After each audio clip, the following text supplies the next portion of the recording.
الرجيم بسم الله الرحمن الرحيم قاف القرآن المجيد بل عجبوا أن جاءهم منذر منهم وقال الكافرون هذا شيء عجيب أئذا متنا كنا ترابا ذلك رجل بعيد قد علمنا ما تنقص الأرض منهم وعندنا كتاب حفيظ بل كذبوا بالحق لما جاءهم فهم في أمر مريج أفلم ينظروا إلى السماء فوقهم كيف بنيناها وزيناها وما لها من فروج فالأرض مددناها وألقينا فيها رواسي وأنبتنا فيها من كل زوج بهيج تبصرة وذكرى لكل عبد منيب ونزلنا من السماء ماء مباركا فانبتنا به جنات وحب الحصيد والنخل باسقات لها طلع نضيد رزقا للعباد وأحيينا به بلدة ميتا كذلك الخروج كذبت قبلهم قوم نوح وأصحاب الرس وثمود وعاد وفرعون وإخوان لوط وأصحاب الأيكة وقوم التبع كل كذب الرسل فحق وعيده أفعينا بالخلق الأول بل هم في لبس من خلق جديد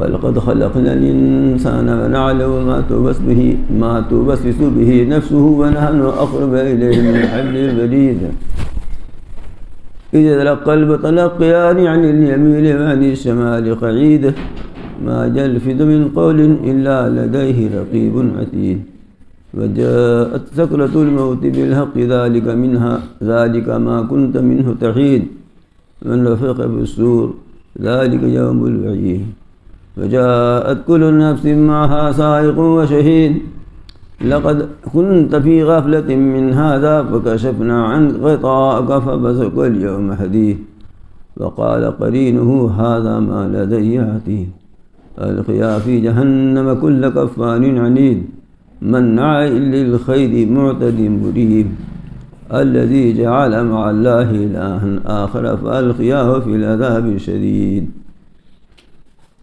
قال قرينه ربنا ما أطغيته ولكن كان في ضلال بعيد قال لا تختصموا لدي وقد قدمت إليكم بالوعيد ما يبدل القول لدي وما أنا بظلام للعبيد صدق الله العلي العظيم وبلغ رسوله النبي الكريم ونحن على ذلك من الشاهدين والشاكرين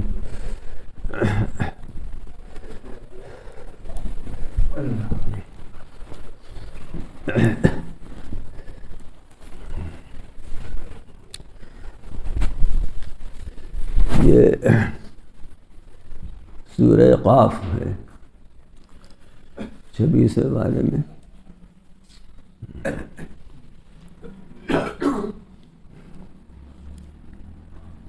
یہ تو ان متشابہات میں سے ہیں جس کے معنی اللہ تعالیٰ ہی کو معلوم ہے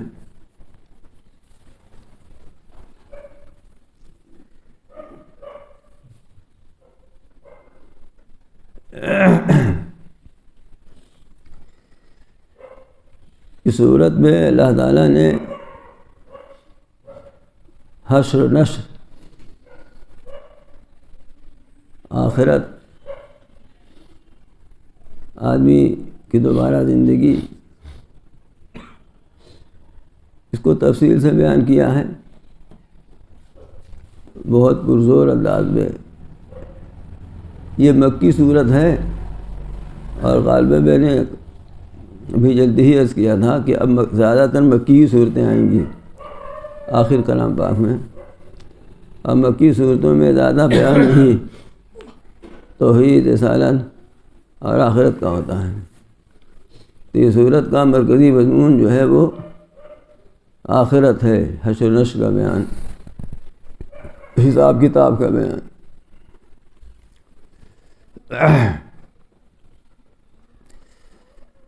اس صورت کی اہمیت کا اندازہ اسے لگانا چاہیے کہ حضور اکرم صلی اللہ علیہ وسلم نماز فجر میں اس کو اکثر پڑھا کرتے تھے. بعض روایتوں میں ہے کہ عیدین میں بھی پڑھتے تھے نماز میں. ایک صحابیہ ہم ہشام بن حارث، وہ کہتی ہیں کہ میرا مکان نبی کریم صلی اللہ علیہ وسلم کے مکان کے اتنا قریب تھا کہ تقریباً 2 سال تک ہمارا اور آپ کا تنور ایک ہی تنور میں روٹی پکتی تھی. مجھ کو سورہ قاف اسی طرح یاد ہوئی کہ آپ ہر جمعہ کو خطبے میں یہ سورت پڑھتے تھے.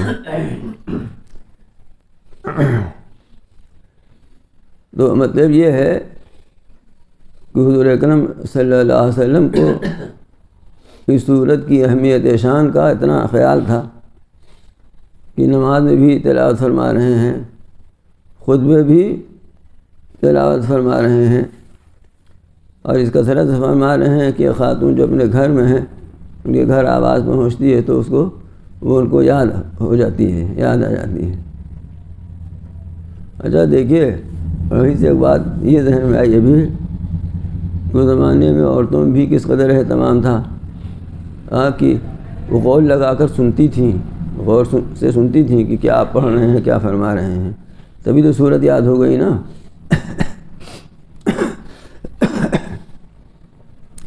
یہیں سے یہ بات بھی معلوم ہوئی کہ حشر اور نشر کا حساب کتاب کا مضمون اپنی ذاتی حیثیت سے بہت ہی محترم بشان ہے. اسی اہتمام شان کی وجہ سے آپ اس کی تلاوت کا اس قدر اہتمام فرمایا کرتے تھے. آج معاملہ یہ ہے کہ کسی کا اہتمام نہیں رہ گیا ہے. میں آپ سے ایک تلخ بات کہتا ہوں، کڑوی بات ہے لیکن ہے بات صحیح، آپ غور کریے گا. ایک تو آج کل جلسے سے بھی کم ہونے لگے ہیں. پہلے جس کثرت سے جلسے ہوتے تھے، اب آپ جی آپ غور کیجیے، آج سے میں سمجھتا ہوں 20 سال پہلے اسی شہر میں بہت جلسے ہوتے تھے، فلاں محلے میں، فلاں محلے میں، فلاں محلے میں، فلاں محلے میں. جب موسم ذرا ٹھیک رہتا تھا تو ہوتے رہتے تھے جلسے. اب وہ رفتار جلسوں کی نہیں ہے. اب دوسری طرح کے ہے، مدرسے والے جلسہ کرا لیتے ہیں، جو زیادہ تر مدرسی والے ایسے کراتے ہیں. اور پہلے مدرسے نہیں تھے اتنے، لیکن جلسے محلوں میں خوب ہوتے تھے. ارے کریلی جب شروع میں آواز ہونے لگی ہے تو مجھے خود کئی دفعہ کریلی میں بیان کرنے آیا ہوں میں. اور اب تو دیکھیے نا، اتنے دن سے میں تفسیر یہاں بیان کر رہا ہوں، کم از کم 15 سال ہو گیا ہوگا نا، 15-16 سال یہاں بیان کرتے، کہیں بھی بیان کرنے کی نوبت نہیں آئی. یعنی جس کو جلسہ کہتے ہیں کہ کسی جلسے میں کسی، ورنہ پہلے آدمی گھر بنواتا تھا، گھر میں جاتا تھا، گھر بدلتا تھا، شادی بیاہ کوئی، یا یوں ہی کچھ نوجوان لڑکوں نے ٹونیاں بنا لیں اور کوئی جلسے کے نام کوئی پروگرام کر لیا. اب جیسے اس کا رواج ختم ہو گیا، اب سب فیشن پر آ گئے ہیں. اب تو جو ہے کیا بتایا جائے، اس میں بہت خیر تھا، اس میں بہت خیر تھا. اس طرح سے بہت سے وہ لوگ جو اس طرح پروگراموں میں نہیں آ پاتے، ان کے کان میں کچھ باتیں پہنچ جاتی تھیں. کچھ لوگ جلسہ کرنے والوں کے اہتمام اور ان سے تعلق کی بنا پر پہنچ جاتے تھے. ایک ہنگامی طور پر کچھ لڑکے دین سے لگ جاتے تھے، مختلف علماء تشریف آتے تھے، مختلف انداز پر اچھی اور نیک باتیں لوگوں کے کانوں میں پڑ جاتی تھیں. بہت خیر تھا. لیکن میں ایک دوسری بات کہنا چاہتا ہوں کہ اسی خیر میں دوسرا پہلو تھا، اور اب بھی جو ہوتے ہیں بیانات، ان میں بھی جس انداز میں بیانات ہو رہے ہیں، آخرت کا اور حشر رش کا بیان کم ہوتا ہے، اس کی طرف توجہ کم ہے. فضائل بیان ہوں گے نماز کے، جماعت کے، روزے کے، یہ ہے نا. اصلاح معاشرہ کی گفتگو آج کل زیادہ ہوتی ہے. اصلاح معاشرہ، سماجی اصلاح، اس پر بڑا زور ہے. اور اس طرح کے جلسے تو اب کم ہو گئے ہیں، لیکن اس کے لیے خصوصی پروگرام بہت سارے کیے جاتے ہیں۔ یہ ساری باتیں دین ہی کی ہوتی ہیں، لیکن وہ جڑ و بنیاد کہ جس سے معاشرے کی اصلاح ہو سکتی ہے صحیح معنوں میں، اور جس سے مضبوطی پیدا ہوگی، وہ چیز ہے آخرت کی فکر، اللہ تعالیٰ کے سامنے جواب دہی کا احساس، حساب کتاب کا معاملہ۔ اس کا بیان کتنا ہوتا ہے آپ غور کر کے بتائیے گا، ذرا سمجھیے اس کا کتنا بیان ہوتا ہے۔ حالانکہ یہ وہ چیز ہے کہ کوئی تو وجہ ہے کہ قرآن مجید میں جیسا میں عرض کر رہا ہوں کہ دیکھیے گا آپ، 26واں پارہ چل رہا ہے، اب آخر تک زیادہ تر صورتیں جو آئیں گی وہ آخرت ہی کے بیان پر مشتمل ہیں۔ مکی صورتیں خصوصاً ان کا زیادہ تر مضمون جو ہے توحید اور رسالت اور آخرت کے مضمون پر مشتمل ہے۔ قیامت آئے گی، حساب کتاب ہوگا، کیسی گھبراہٹ ہوگی، کیسا سوال جواب ہوگا، اس کی منظر کشی اللہ تعالیٰ فرماتے ہیں۔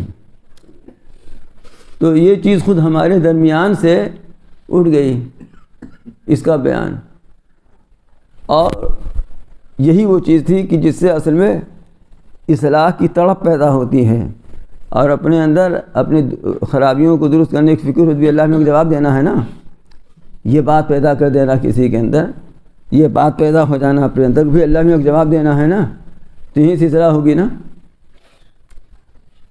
اس کا ذکر جتنا ہونا چاہیے وہ نہیں ہے ہماری عام جلسوں میں۔ ٹھیک ہے، حدیثیں سنائی جاتی ہیں، قرآن مجید بھی سنا دیا جاتا ہے، کہیں ہو جاتا ہے۔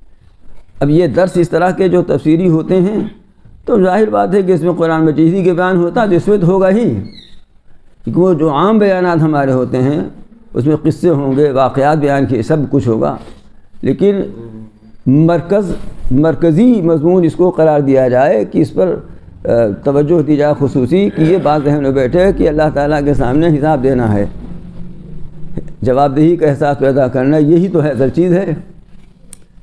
دیکھیے ایک دفعہ حضرت ثانی رحمۃ اللہ علیہ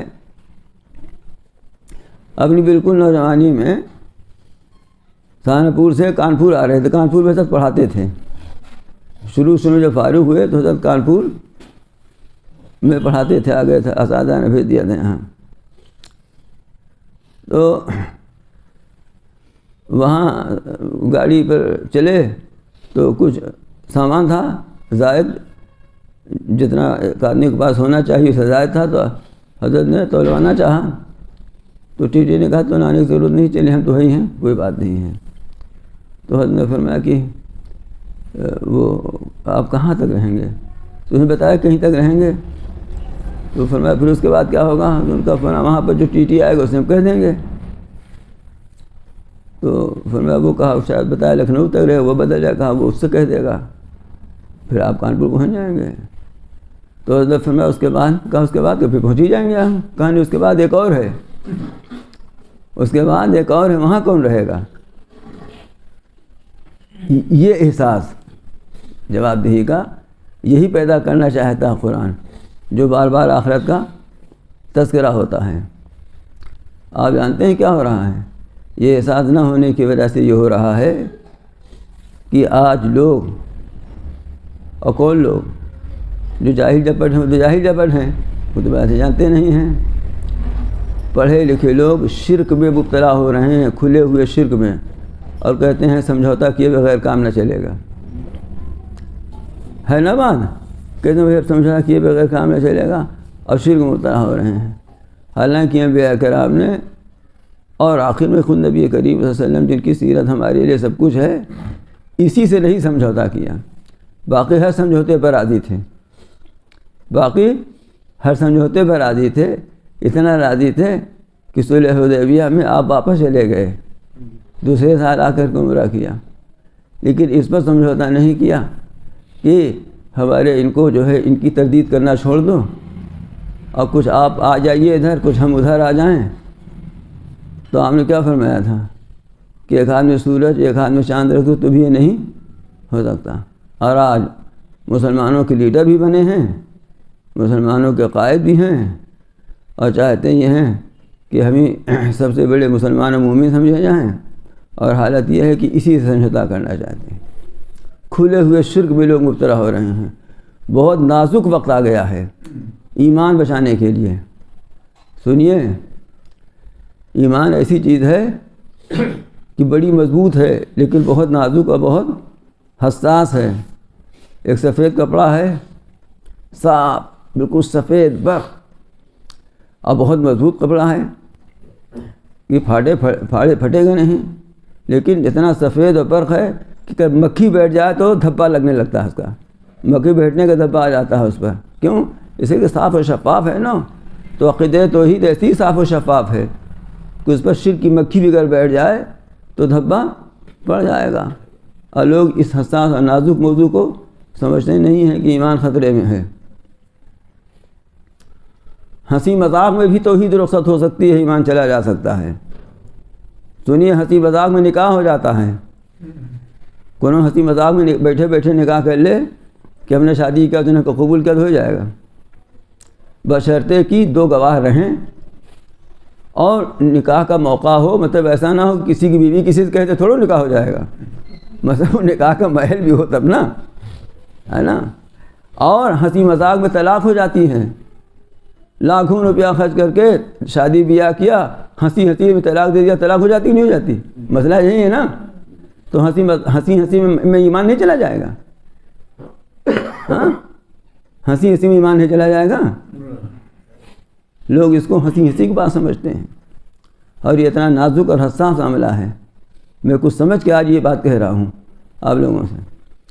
میں نے جمعہ میں تو کہا لوگوں سے کہ کم از کم اتنا کر لو، کچھ نہ کرو کہ اپنے گھر میں آج کل 2-4 دن صرف سورہ فاتحہ، سورہ اخلاص اور آیت الکرسی، انہی تینوں کا ترجمے کا کم از کم 3-4 دن اپنے گھر میں اس کا ماحول بنا لو، پڑھ کے سنا دو، تاکہ سمجھ میں آ جائے کہ توحید کسے کہتے ہیں.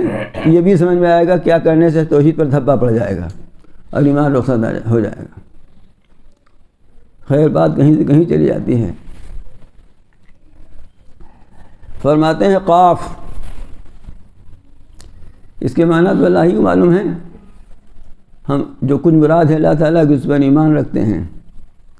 بعض مفسرین نے، یاد آ گئی بات تو بتا دیتا ہوں، بعض مفسرین نے کہا کہ اس سے کوہ قاف مراد ہے. خاص طور سے غالباً ابن حجر ہیثمی نے اس پر زور دیا ہے کہ اس سے کوہ قاف سنے ہوں گے آپ لوگ نا. اور نوجوان تو نہ جانتے ہوں کہ کوہ قاف نہ کوہ شین کو کچھ خبر نہیں ہے. ان کو تو سب جو ہے خبر ہے کرکٹ کی. آپ تو سنے ہوں گے نا کوہ قاف، تو کہتے ہیں قاف سے کوہ قاف، قاف پہاڑ مراد ہیں. ایک ہیں امام قرافی، وہ کہتے ہیں کوہ قاف کہیں وجود ہے نہیں، یہ تو مراد کیسے ہوگا وہ. تو جیسے ہم نے کہا کہ جب ذکر ہے تو ہوگا کہیں. انہوں نے کہا کہیں ہوگا تو دکھائی دینا چاہیے، پوری دنیا تو چھان آئے ہیں لوگ. اور علامہ سید محمود آلوسی رحمۃ اللہ علیہ صاحب رولمانی کہتے ہیں کہ بلذو الیہ ما ذهب الیہ القرافی، میرا بھی مذہب وہی ہے جو قرافی کا ہے، کہ جب دکھائی نہیں پڑا، کہیں ہے ہی نہیں ہے، اتنا بڑا پہاڑ ہوتا دکھائی دیتا نا کہیں کہ پہاڑ موجود ہے. اور کسی روایت میں صحیح ہے بھی نہیں کہ قاف سے کوہ قاف مراد ہے. میں یہ بیان کرنا نہیں چاہتا تھا، بعد میں بات آ گئی تو بیان کر دیا میں نے. آپ لوگ بھی پڑھتے لکھتے ہیں، ہو سکتا ہے کہیں نظر پڑ جائے تو سمجھے شاید یہی مراد ہو. خیر، بیان ہو گیا تو فائدہ ہی ہے. تو قاف سے جو بھی اللہ تعالیٰ کی مراد ہے اس پر ہمارا ایمان ہے. والقرآن المجید، قسم ہے قرآن مجید کی. دیکھیے ہم لوگ کہتے ہیں نا کلام مجید، ہاں، قرآن کریم، قرآن مجید، قرآن شریف. مجید کا لفظ، کریم کا لفظ قرآن کی صفت بن کر تو خود قرآن حکیم میں آیا ہوا ہے. حکیم کا بھی لفظ آیا ہوا ہے. مجید مانے عزت و بزرگی والا، یعنی وہ قرآن جو عزت، شرف، بزرگی والا ہے، بلند رتبے والا ہے، اس قرآن کی قسم. اور مجید کے دوسرے معنی ہے سخاوت اور عطا والا، داد و دہیش والا. وہ قرآن جو داد و دہیش، عطا اور سخاوت اور فیاضی والا ہے، اس کی قسم. فرماتے ہیں بلکہ ان لوگوں کو تعجب ہے اس بات پر کہ ان کے پاس انہی میں سے ایک ڈر سلانے والا آیا ہے. یعنی نبی کریم صلی اللہ علیہ وسلم جو تشریف لائے ہیں اور ان کو کفر و شرک کے برے انجام سے ڈرا رہے ہیں، تو ان کو اس پر تعجب ہے کہ ہمارے ہی میں سے یعنی انسانوں ہی میں سے ایک بشر اور ایک انسان ہی پیغمبر بن کر کے آ گیا ہے، اب ڈر سنا رہا ہے۔ اور اس قدر تعجب ہے کہ فقال الکافرون ھذا شیء عجیب، یہ کافر کہتے ہیں کہ بڑی عجیب بات ہے۔ ایک تو یہی عجیب ہے کہ کہتے ہیں کہ پیغمبر ہیں، اللہ نے ہم کو بھیجا ہے، اور دوسری بات عجیب یہ ہے کہ اذا متنا وکنا ترابا ذلک رجع بعید، یہ جو بات کہہ رہے ہیں وہ بھی بہت تعجب کی بات ہے۔ وہ تعجب کی بات یہ ہے کہ کیا جب ہم مر جائیں گے اور مر کر گل سڑ کر کے مٹی ہو جائیں گے تو پھر زندہ ہوں گے؟ یہ دوبارہ زندہ ہو کر لوٹنا تو بہت دور کی بات ہے، عقل سے بہت پرے ہے، یہ بات سمجھ میں آتی نہیں۔ بتاؤ جب ہم گل گئے سڑ گئے اور مٹی میں مر گئے، ہمارے اعضاء کو کچھ پتہ نہیں کہاں گئے، تب کیسے ہم زندہ ہو جائیں گے؟ اللہ تعالیٰ ارشاد فرماتے ہیں کہ یہ تعجب تمہیں کس پر ہے؟ ہمارے اوپر تو یہ تعجب ہے، ہمارے علم کا تو یہ حال ہے کہ قد علمنا ما تنقص الارض منہم، ہم جانتے ہیں اس کو جو زمین کم کر دیتی ہے ان سے، یعنی ان کے جن اجزاء کو کھا کر کے گلا سڑا کر کے زمین کم کر دیتی ہے۔ بھائی زمین میں گاڑا گیا آدمی، پھر وہ گل سڑ کر کے کم ہو جاتا ہے، زمین کھا جاتی ہے۔ تو اللہ تعالیٰ فرماتے ہیں میں جانتا ہوں نا کہ زمین کی اجزاء کو کھا گئی ہے، کون سا اجزاء گل سڑ گئے یا کہاں ہیں وہ اجزاء، ہم جانتے ہیں اس کو۔ میں عندنا کتاب حفیظ، اور ہمارے پاس ایک کتاب ہے جو حفاظت کرنے والی ہے، یعنی لوح محفوظ میں سب لکھا ہوا ہے کہ کون سا اجزاء کہاں ہیں۔ بل کذبوا بالحق لما جاءہم، بلکہ ان لوگوں نے حق کو جھٹلایا جب وہ حق ان کے پاس آیا۔ فہم فی امر مریج، بس یہ لوگ ایک بالکل الجھے ہوئے معاملے میں ہیں، یہ ایسے الجھے ہوئے ہیں کہ کبھی تو جھٹلا دیتے ہیں اور کبھی شک اور تردد میں پڑے رہتے ہیں، کبھی آپ کو شاعر کہتے ہیں، کبھی شاعر کہتے ہیں، کبھی کچھ کہتے ہیں اور کبھی کچھ کہتے ہیں۔ ان کو تعجب کیوں ہے اس بات پر کہ ہم پھر ان کے انہی اجزاء کو اکٹھا کر کے ان کو زندہ نہیں کر سکتے؟ افلم ينظروا الى السماء فوقهم، یہ تو 3.5 ہاتھ کے ہیں نا، یہ آسمان نہیں دیکھتے جو ان سے بہت بڑا اور کتنا بڑا ہے کہ اللہ ہی بہتر جانتا ہے کہ آسمان کو انہوں نے نہیں دیکھا اپنے اوپر کہ ہم نے اس کو کیسے بنایا اور کیسے اس کو سجایا ہے، اور یہ سب کب سے دیکھ رہے ہیں؟ یہ ان سے پہلے ان کے باپ دادا بھی دیکھتے رہے ہیں یہ کب سے بنا ہوا ہے، کب سے سجا ہوا ہے، اور اس کی مضبوطی اور استحکام کا حال یہ ہے کہ وما لہا من فروج، اس میں کہیں اس میں شگاف تک نہیں ہے، کہیں اس میں رکھنا شگاف تک نہیں ہے۔ تو ہماری قدرت اور ہمارا قادر مطلق ہونا یہ ان کے سامنے نہیں ہے۔ والارض مددناہا، اور زمین تو خود ان کے پیروں تلے ہے نا، اس زمین کو ہم نے پھیلایا۔ والقیلا فیہا رواسیا، اور ہم نے اس میں پہاڑ ڈال دیے۔ وانبتنا فیہا من کل زوج بہیج، اور اس میں ہم نے قسم قسم کی بارونق چیزیں اگا دیں۔ تبصرۃ وذکریٰ لکل عبد منیب، یہ بصیرت کے لیے ہے اور نصیحت کے لیے ہے ہر اس بندے کے لیے جو رجوع ہونے والا ہو۔ جب یہ رجوع ہونا چاہیں گے اور اللہ کی طرف رجوع ہو کر کے اس کی قدرت کا تماشا دیکھنا چاہیں گے، اس میں غور کرنا چاہیں گے، تو یہ آسمان، اس کے چاند ستارے اور یہ زمین اور اس کے گل و گلزار میں اللہ تعالیٰ کی قدرت نظر آئے گی۔ شیخ سعدی فرماتے ہیں کہ ہر پتا جو ہے وہ معرفت کردگار کا دفتر ہے۔ گھاس کا ایک پتا بھی اللہ تعالیٰ کی معرفت کا پورا رجسٹر ہے۔ حضرت امام شافعی رحمہ اللہ سے منقول ہے کہ ہم نے تو اللہ تعالیٰ کو ریشم کے کیڑے سے پہچانا. آپ شہد ہی دیکھ لیجئے. شہد کا حال تو یہ ہے، میں نے جیسا سورہ نحل میں بیان کیا ہوگا، کہ آج تک سائنسداں یہ پتہ نہ لگا سکے کہ یہ شہد کی مکھی شہد کو پیچھے سے نکالتی ہے کہ آگے سے نکالتی ہے. ایک دفعہ شہد کی مکھیوں کو ان سب نے شیشہ کے ڈبے میں بند کر دیا تھا، اور شیشہ آر پار دکھائی دیتا ہے کہ اس میں دیکھیں گے کہ کیسے کہاں سے نکالتی ہے یہ اس کو. تو کہتے ہیں کہ شہد ان مکھیوں نے اس وقت تک شہد نہیں نکالا جب تک اس شیشے کو اندر سے بالکل موم وغیرہ سے بالکل کر کے اندھا نہیں بنا دیا. نہیں پتہ لگا پایا یہ. تو ہمارے علم کا تو یہ حال ہے، اور اللہ تعالیٰ کی علم کا اور اس کی قدرت کا وہ حال ہے. تو حق تعالیٰ یہ ارشاد فرماتے ہیں کہ اگر یہ اپنے اوپر آسمان کو دیکھتے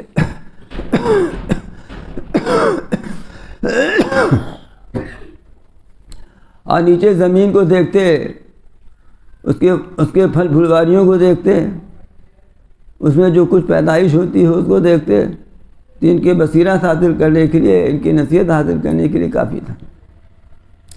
وَنَزَّلْنَا مِنَ السَّمَاءِ مُبَارَكًا، اور پھر ہم نے آسمان سے بابرکت پانی اتارا. فَأَنبَتْنَا بِهِ جَنَّاتٍ وَحَبَّ الْحَصِيدِ، پھر ہم نے اس کے ذریعہ سے اگایا باغات اور کھیتی کا دانہ. تبھی تو بابرکت ہوا نا، برکت والا پانی ہے. زمین سوکھی ہوئی تھی، دھول اڑ رہی تھی کہ بارش باران رحمت کا نزول ہو گیا، تو اسی سوکھی زمین سے باغات پیدا ہو گئے اور اناج و غلہ پیدا ہو گیا. والنخل باسقات لها طلع نضید، اور کھجور اونچے اونچے پیڑ جن کے تہبتے خوشے ہیں. کھجور کا خوشہ تہبتا ہوتا ہے نا. کیوں ہم نے نکالا یہ سب؟ رزقا للعباد، بندوں کی روزی کے لیے. یہ بندوں کی روزی کے لیے ہے. بندوں کا حال تو یہ ہے کہ وہ ایک خدا کو چھوڑ کر ان کو بہت سارے خدا چاہیے، ایک پر ایک دفعہ نہیں ہے.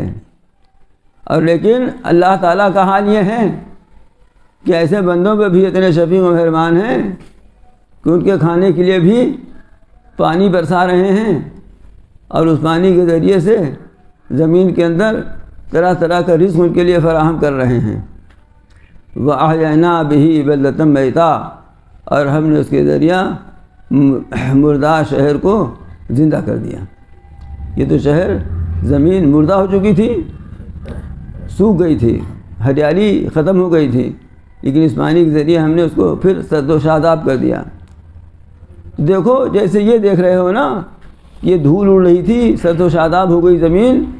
کذالک الخروج، ایسے ہی نکلنا ہو جائے گا قیامت کے دن. قیامت کے دن ایسے ہی جتنے اس میں گاڑے ہوئے ہیں اور جو نہیں بھی گاڑے ہوئے ہیں، جس طرح بھی وہ ہو گئے ہوں، جل کر کے کٹ کر کے جس طرح بھی اس کا جز بن گئے ہوں، اسی طرح وہ بھی نکل آئیں گے. جیسے تم دیکھتے ہو کہ سوکھی زمین سے بارش کے بعد پیڑ پودے نکل آتے ہیں، اسی طرح سے یہ تم بھی نکل آؤ گے اسی سے. اور اگر نہیں مانو گے تو نہ ماننے والوں کے لیے بھی ہم نے اس دنیا میں بہت سے نمونے پیدا کر دیے. جنہوں نے نہیں مانا ہماری پیغمبروں کی بات اور اپنے کفر اور تکذیب پر، جھٹلانے ہی پر وہ ڈٹے رہے، اپنے ضد ہی پر وہ اڑے رہے، تو ہم نے اس کا بھی نمونہ اس دنیا میں دکھلا دیا ہے، اور تم کو ہم یاد دلا دیتے ہیں تاکہ تم ہوش کے ناخن لے لو، ورنہ تمہارا بھی وہی حشر ہوگا جو ان پہلے جھٹلانے والوں کا حشر ہوا. وہ کیا؟ کذبت قبلہم قوم نوح واصحاب الرس وثمود، ان سے پہلے جھٹلایا، یعنی انبیاء کو جھٹلایا نوح کی قوم نے، اصحاب الرس نے اور سمود نے. اندر آ جائی ہے جگہ. قوم نوح نے، اصحاب الرس نے اور قوم سمود نے. اصحاب الرس کون لوگ ہیں؟ رس کہتے ہیں اصل میں کچے کنواں کو، جو کنواں بے من کا ہو، جس پر غارہ نہ لگا ہو۔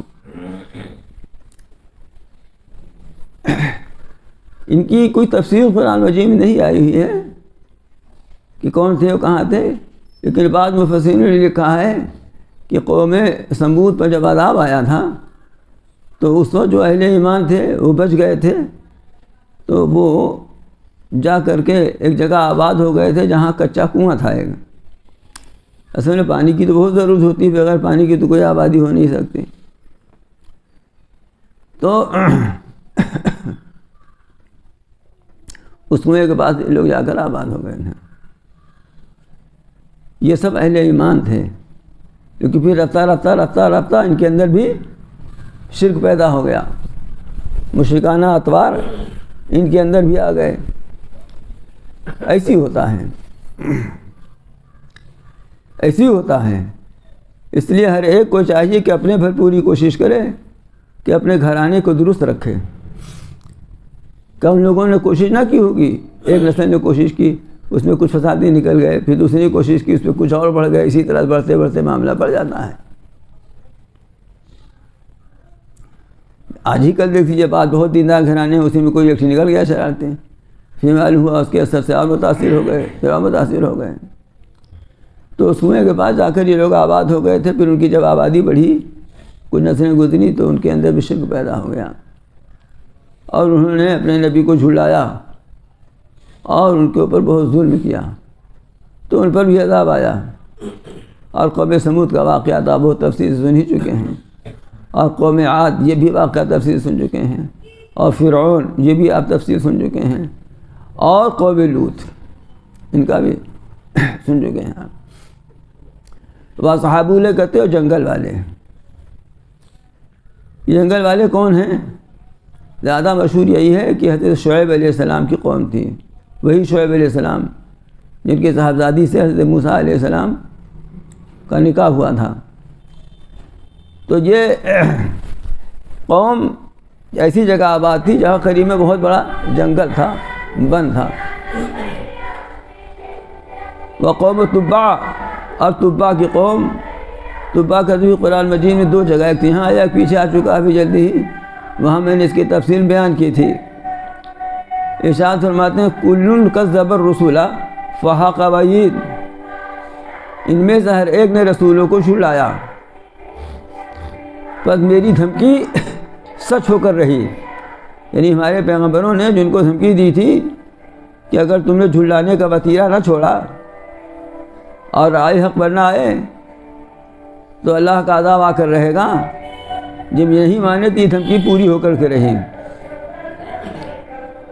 تو اگر تم بھی نہ مانو گے تو دیکھو تاریخ کے جھنوکے سے جھانک کر دیکھ لو، یہ کچھ نام اور کچھ قوموں کے انجام ہم نے تمہیں بتا دیے ہیں، جو ان کے ساتھ ہوا وہی تمہارے ساتھ بھی ہوگا۔ افا عجینا بالخلق الاول، یہ بتاؤ کہ پہلی دفعہ پیدا کرنے سے ہم تھک گئے ہیں کیا؟ تم کو ابھی ہم نے پہلی دفعہ پیدا کیا ہے، تو کیا ہم تھک گئے ہیں کہ اب دوبارہ تم کو ہم نہ پیدا کر پائیں گے؟ کہ ایک عمارت بنائی تھی، اب عمارت گر گئی، تو اب کہاں سے پھر اتنی طاقت ہو، اتنی قوت ہو کہ اس عمارت کو دوبارہ کھڑا کر سکیں؟ تو اسی طرح سے ہم کیا تمہاری طرح کمزور ہیں کہ ایک دفعہ ہم تمہیں پیدا کر کے تھک گئے، اب مرنے کے بعد دوبارہ ہم تم کو پیدا نہ کر پائیں گے؟ بل ہم فی لبس من خلق جدید، بلکہ یہ لوگ شک و شبہ میں ہیں عصر نو پیدا کرنے سے، یعنی ان کو شک ہے، شبہ ہے کہ اللہ تعالیٰ ہم کو پھر دوبارہ کیسے پیدا کر دیں گے۔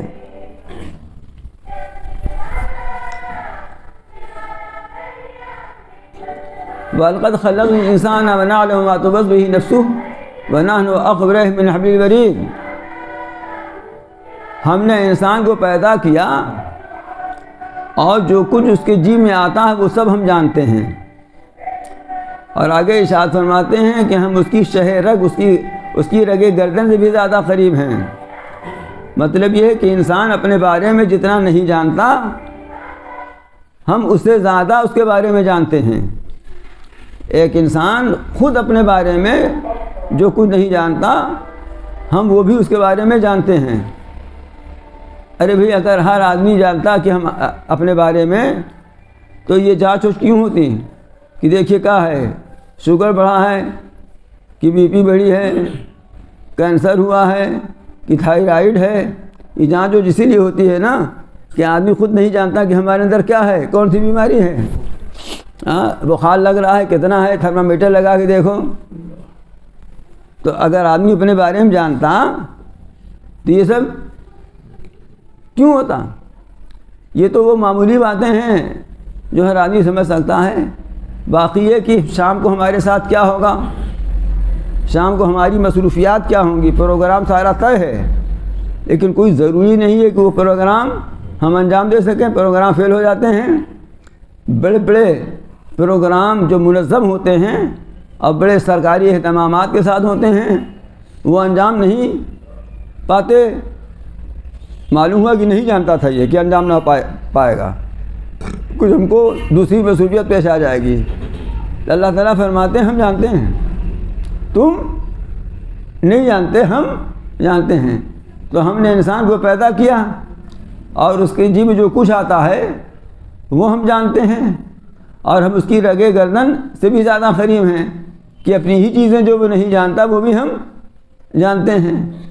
رگے گردن سے مراد وہ رگ ہے کہ جس کے کاٹنے سے جان نکل جاتی ہے، جس میں روح کا غلبہ ہوتا ہے۔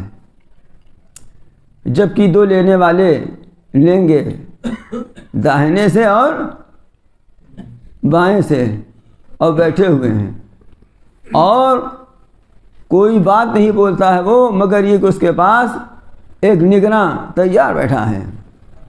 ایک داہنے ہے جس کو حکم ہے کہ اگر یہ بندہ کوئی نیکی کرتا ہے تو لکھ لو، اور دوسرا بائیں ہے جو برائی کو لکھتا ہے۔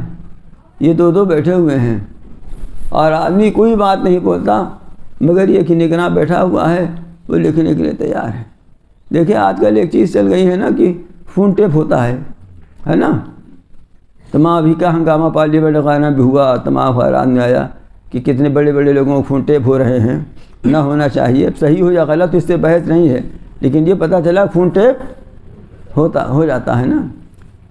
تو محض اس شبہ پر کسی کو اگر شبہ ہو جاتا ہے کہ ہمارا فون ٹیپ ہو رہا ہے تو پھر بہت سمجھ کے بات کرتا ہے۔ اللہ نے قرآن مجید میں کہہ دیا کہ تمہارا سب فون ٹیپ ہو رہا ہے، لیکن اس کے باوجود بھی ہمیں ہوش نہیں ہے۔ ہم غیبت کریں تو وہ بھی ٹیپ ہو رہا ہے، چغل خوری کریں تو وہ بھی ٹیپ ہو رہا ہے، کفر اور شرک کی باتیں اگر ہماری زبان سے نکل جائیں وہ بھی ٹیپ ہو رہا ہے، اور کلمہ خیر نکل جائے وہ بھی ٹیپ ہو رہا ہے، تلاوت کریں وہ بھی ٹیپ ہو رہا ہے، ذکر و تسبیح کریں وہ بھی ٹیپ ہو رہا ہے۔ اور اسی ٹیپ ہونے پر جزا و سزا بھی ملنی ہے۔ تو اللہ میاں نے تو بہت پہلے بتا دیا یہ کہ ہم نے لگا دیا ہے اور وہ ٹیپ کرنے والا ہے، سب ٹیپ کر رہا ہے، لیکن اس کے باوجود ہمیں ہوش نہیں ہے۔ اور آج جھوٹ موٹ اگر کوئی کہہ دے کہ تمہارا فون ٹیپ ہو رہا ہے تو آدمی کے کان کھڑے ہو جاتے ہیں۔ اور یہ یقینی بات اللہ تعالیٰ نے بتائی، پھر بھی ہمارے کان نہیں کھڑے ہوتے ہیں۔ وَجَاءَتْ سَكْرَةُ الْمَوْتِ بِالْحَقِّ، اور موت کی سختی سچ مچ آ گئی ہے، یعنی موت کی سختی تو آنی ہے۔ ایک ترجمہ اس کا یہ بھی ہو سکتا ہے کہ اور موت کی سختی لائی ہے حق بات کو، یعنی جو باتیں ہمارے لیے اس وقت غیب کی ہیں، فرشتے، عذاب وغیرہ، تو جب جانکنی کا عالم شروع ہوتا ہے تو یہ عالم غیب کی چیزیں عالم شہود بن جاتی ہیں، فرشتے نظر آنے لگتے ہیں اس وقت۔ تو حق بات کو یہ موت کی سختی لائی، یعنی اب جو غائب تھی نگاہوں سے چیز وہ بالکل سامنے آ گئی۔ ذالک ما کنت منہ تحید، یہی وہ چیز ہے جس سے تم بتکتے تھے، تم اس سے بتکتے تھے، اس کو نظر انداز کرنا چاہتے تھے۔ اور پھر اس کے بعد آخر میں یہ ہوگا کہ قیامت برپا ہو جائے گی سب مر جائیں گے، اور پھر ونفخ فی الصور، پھر سور پھونکا جائے گا جب دوسری دفعہ، تو سب زندہ ہو کر اٹھ جائیں گے۔ تو ذالک یوم الوعید، یہی ہے دھمکی والا دن۔ اللہ تعالیٰ نے جس دن سے ڈرایا تھا، دھمکی دی تھی، وہ دن آ گیا۔ وجاءت کل نفس معها سائق و شہید، اور ہر شخص آئے گا، اس کے ساتھ ایک حکانے والا ہوگا اور ایک گواہ ہوگا۔ یہ دونوں فرشتے جو اللہ تعالیٰ نے بیٹھا دیے ہیں ہمارے اعمال لکھنے کے لیے، یہی دونوں فرشتے ہوں گے۔ ایک ہکا کر محشر کی طرف لے جائے گا، دوسرا گواہی دے گا۔ یہ بھی ممکن ہے کہ ان دونوں فرشتوں کے علاوہ کوئی دوسرے فرشتے ہوں، یہ دونوں بھی ہو سکتے ہیں، دوسرے دو بھی ہو سکتے ہیں، دونوں احتمال ہے۔ اس لیے کوئی صحیح روایت ہوتی تو ایک کا تعین ہو جاتا۔ لقد كنت في غفلة من هذا، تم اسے غفلت میں تھے۔ دیکھیے غفلت کہا ہے، جہالت نہیں کہا ہے۔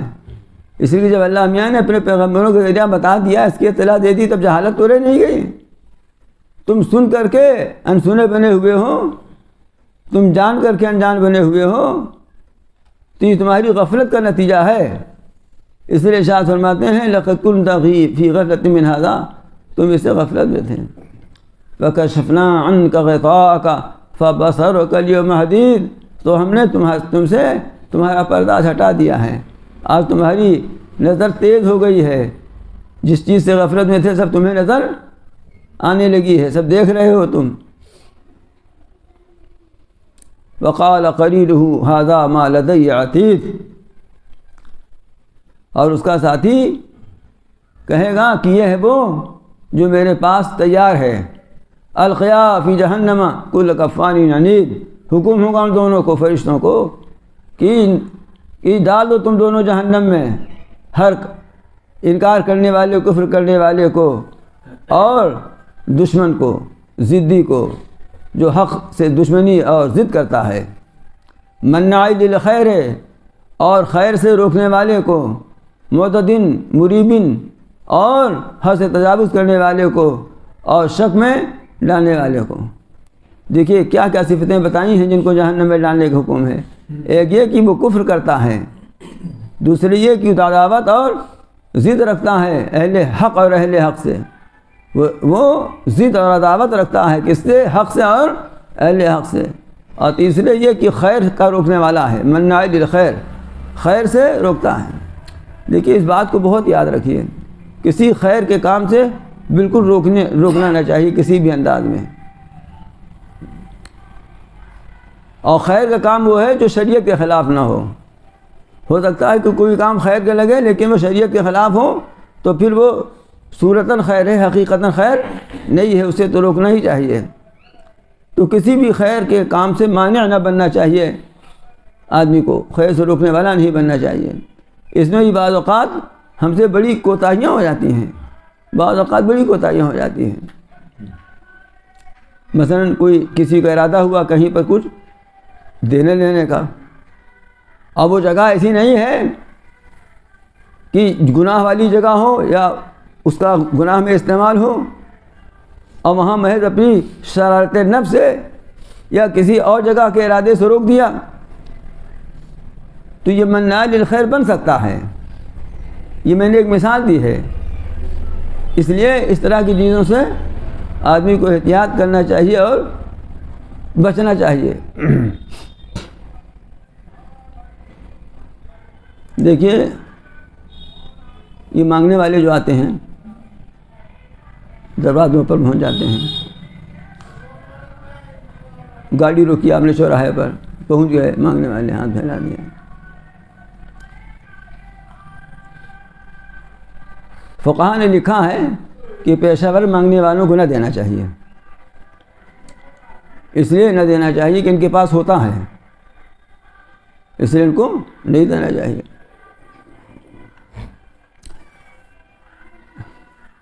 لیکن اس میں بھی ایک تفصیل ہے۔ دیکھ بعض تو ایسے ہیں جن کے بارے ہمیں معلوم ہے تو واقعی نہ دینا چاہیے۔ مثلا ایک مسجد میں آ کر مانگ رہا ہے، مسجد میں کسی بھی طرح کا اعلان کرنا منع ہے، حدیث میں منع ہے، فقہا نے منع لکھا ہے حدیثی کی روشنی میں۔ تو اس برائی سے روکنے کے لیے تو وہاں نہ دینا چاہیے۔ اور مجھ سے جب آتے ہیں سب تو میں کہہ دیتا ہوں کہ مسجد کے باہر اپنا رومال بچھا کے بیٹھ جاؤ، کھڑے ہو جانا، مسجد کے اندر مت ڈال کر۔ میں یہ نہیں کہتا کہ بالکل نہ مانگو، حالانکہ میرے دل میں یہ بات آتی ہے کہ ہماری جو مسجد ہے وہاں کس شہر کے لوگ بھی جلدی نہ پہنچ پائیں، تو باہر کا آدمی کیسے پہنچے گا؟ جو بہت مشاق ماہر مانگنے والا ہوتا ہے وہی وہاں پہنچتا ہے، میں یہ بھی کہتا ہوں۔ لیکن اس کے باوجود میں یہ نہیں کہتا کہ نہ دو۔ ہاں اگر کسی کو یقین ہو تو واقعی نہ دینا چاہیے، اس لیے کہ اس طرح کی عادتوں پر روک لگانی چاہیے۔ لیکن ایک آدمی ہے چوراہے پہ گاڑی کھڑی آ گیا مانگنے کے لیے، تو ہمیں کیا پتہ ہے کہ کس حیثیت کا ہے یہ، ہے نا؟ تو اگر ہم نہ دیں تو ٹھیک ہے نہ دیں، لیکن کوئی دے رہا ہے تو روکنا ٹھیک نہیں ہے۔ آئی بات سمجھ میں نا؟ اگر ہم نہ دیں تو ٹھیک ہے نہ دیں، لیکن اگر کوئی دے رہا ہے تو یہ کہنا کہ ہم نہ، تو اس کا کام ہی یہی ہے۔ تو میں سوچتا ہوں کہ یہ کہنا ٹھیک نہیں ہو سکتا، واقعی ضرورت مند ہو وہ تو کیا ہے 4 پیسہ 10-5 روپیہ تو 4 روپیہ دینے میں۔ یہ منع خیر کی ہے کہ میں نے عام معمولی مثال دی ہے۔ میں آپ کو بتاؤں، میں منع الخیر ایسے ایسے بڑے بڑے لوگ ہیں کہ اگر ایک مدرسے والے کو پتہ چل جائے کہ دوسرے مدرسے میں چندہ دینے جا رہے ہیں تو جھٹ سے لنگوٹی کس کے تیار ہو جائیں گے۔ لنگوٹی تو پہنتے نہیں ہیں، یہ تو محاورہ ہے، صدری ادری کو بٹن بند کر لیں گے جلدی سے، یا کھول ہی دیں گے تاکہ اس جیب میں آ جائے کود کر کے۔ ارے وہاں لڑکے کہاں ہیں؟ اور جائے کہ وہاں بہت پیسہ آتا ہے، یوں ہی بہت پیسہ آتا ہے۔ بات سمجھ شریف میں آئی؟ آپ اس کو تحقیق کرنے دیجیے، جی چاہے تحقیق کرے، وہ آپ کون ہوتے ہیں؟ آپ خیر کے لیے معنی کیوں بن رہے ہیں؟ آپ کو بھی ضرورت ہے تو آپ کسی عنوان سے کسی وقت کہہ دیجیے گا، اس وقت تو کہنا بھی مناسب نہیں، غیرت کے خلاف ہے یہ۔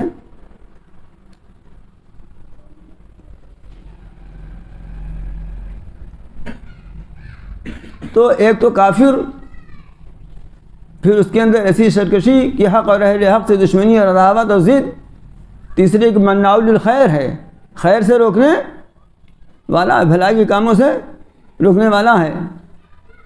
کسی کی عیادت کے لیے چلے تھے، اسپتال میں بھرتی تھا، اس کے گھر ہی جا رہے تھے دیکھنے کے لیے، ایک خیر کا کام کرنے جا رہے تھے۔ راستے میں ایک صاحب کہہ رہے چلو کل چلے جانا، اب پتہ نہیں شام کو مر جاتا وہ۔ یہ بھی منع للخیر ہے، ایک خیر کام کرنے جا رہا، تم بھی چلے جاتے ہیں ساتھ میں، نہیں جا رہے تو اس کو بھی جانے دو نا۔ خیر روپے پیسے دینے کی بات نہیں ہے، خیر کا کوئی کام۔ یہ میں نے چند مثالیں اپنے معاشرے اور سماج سے آپ کی خدمت میں اس لیے پیش کی ہیں کہ اس میں ہم مبتلا ہیں، اور ہم اس کو یہ نہیں سمجھتے کہ ہم کوئی ایسا گناہ کا کام کر رہے ہیں کہ جس کی بنا پر جہنم کا مستحق ہو سکتا ہے آدمی۔ اور چوتھی صفت یہ بتائی کہ معتدین حد سے تجاوز کرنے والا ہے، مریبن شک میں ڈالنے والا، خود بھی شک میں پڑا ہوا ہے حق سے، اور دوسروں کو بھی الجھن میں ڈالتا ہے، شک میں ڈالتا ہے۔ الذی جعل مع اللہ آخرا، جس نے اللہ کے ساتھ دوسرا معبود قرار دے رکھا ہے۔ دیکھیے خوب سمجھ لیجئے، میں یہ نہیں کہہ رہا ہوں کہ یہ آیت مسلمانوں کے لیے نازل ہوئی، یہ کافروں کے لیے نازل ہوئی ہے، لیکن میں کہہ رہا ہوں کہ یہاں کافروں میں مشرکوں کی جو صفت بیان کی جا رہی ہے جہنم میں جانے کی، ان صفات میں شریک ہونا ایک مومن کی شان کے خلاف ہے نا، ایک مومن کی شان کے خلاف ہے، اس لیے کہ یہ جہنمیوں کی صفت ہے، یہ صفت جہنمیوں کی ہے۔ اب کیسے شان کے خلاف ہے؟ اس کو اس مثال سمجھیے کہ جیسے ایک چوراہے پر کوئی آدمی، آج کل ٹھنڈا زمانہ ہے، ایک چوراہے پر کوئی کھڑا ہو کر کمبل بانٹ رہا ہے یا سویٹر بانٹ رہا ہے، آپ حیثیت والے ہیں، معزز گھرانے کے ہیں، آپ کا لڑکا بھی اسکول دوڑا جا رہا ہے تو آپ منع کریں گے نا اس کو؟ نہ مانے گا تو ڈانٹیے گا اس کو نا، کیوں؟ اس لیے کہ یہ آپ کی شان کے خلاف ہے۔ اسی طرح سے یہ مومن کی شان کے خلاف ہے کہ کافروں مشرکوں کی کوئی صفت اس کے اندر آ جائے۔ الذی جعل مع اللہ آخر، جس نے اللہ کے ساتھ دوسرا معبود بنا رکھا ہے، فالقیاہ فی عذاب شدید، لہذا اس کو ڈال دو سخت عذاب میں۔ قال قرینہ ربنا ما اطغیتہ ولیکن کان فی ضلال بعید، تو اس کا ساتھی جو شیطان، ایک ساتھی شیطان بھی تھا نا، اس کے ساتھ لگا ہمارے ساتھ تو یہ شیطانوں لگا ہوا ہے، بہکاتا رہتا ہے، تو کھسیا کر کہے گا کہ اللہ میاں اسی شیطان نے ہم کو بہکایا تھا، یہی کب بخت ہے، یہ بہکایا تھا تبھی ہم نے گڑبڑ کیا کام، ورنہ ہم نہ کرتے۔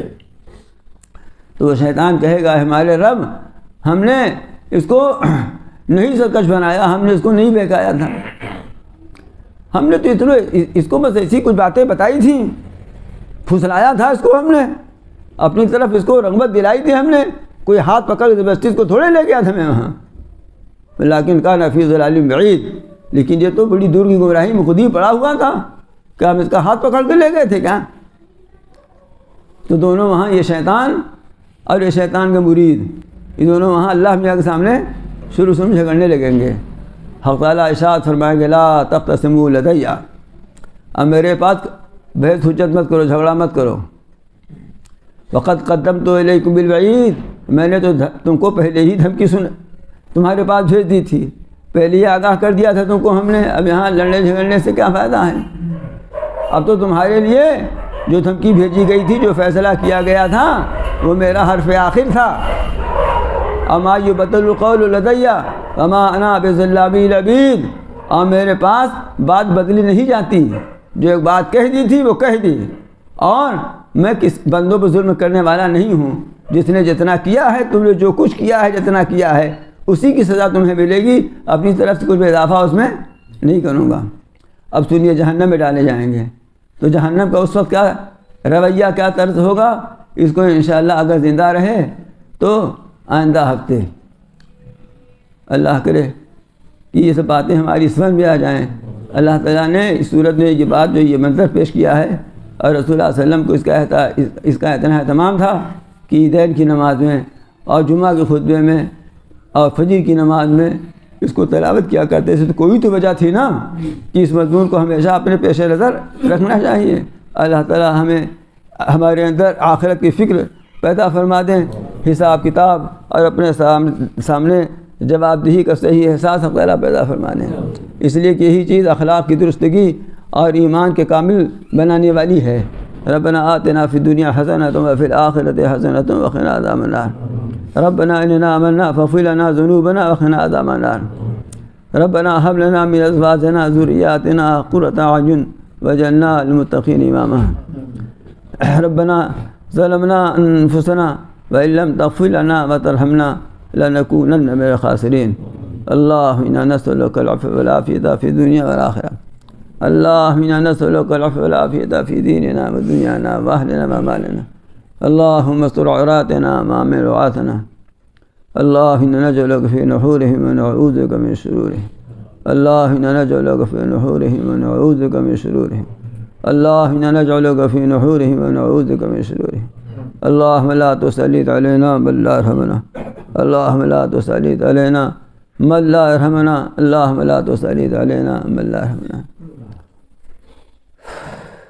اللهم ارزقنا من فضلك ولا تحرمنا رزقك، وبارك لنا فيما رزقتنا، واجعل غنانا في أنفسنا وترزقنا فيما عندك، اللهم زدنا ولا تنقصنا، وأكرمنا ولا تهنا، وعاتنا ولا تحرمنا، وآثرنا ولا تؤثر علينا، وأعزنا وذلنا،